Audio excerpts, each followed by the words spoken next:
This protocol allows the identification and isolation of cancer stem cells in a robust manner using functional assays and phenotypic characterization. Cancer stem cell isolation from a tumor sample could be a platform for guiding the clinical application of specific therapies to individual tumors, predicting resistance and consequent disease recurrence.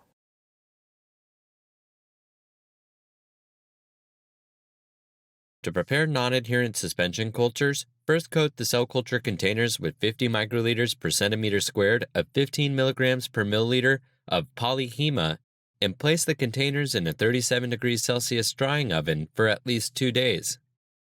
When the containers are fully dry, wash an 80 to 90% confluent cancer cell line culture with PBS and detach the cells with 1 to 2 milliliters of trypsin EDTA.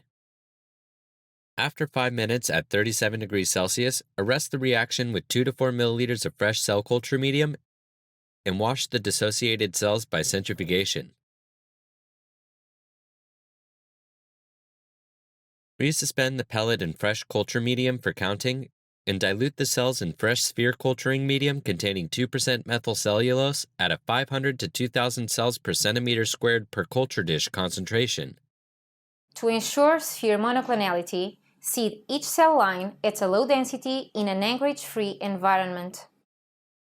Then seed the cells onto the polyhema-coated plates for a 5-day incubation at 37 degrees Celsius and 5% carbon dioxide, adding 10 nanograms per milliliter of epidermal growth factor and 10 nanograms per milliliter of basic fibroblast growth factor to the cell culture medium.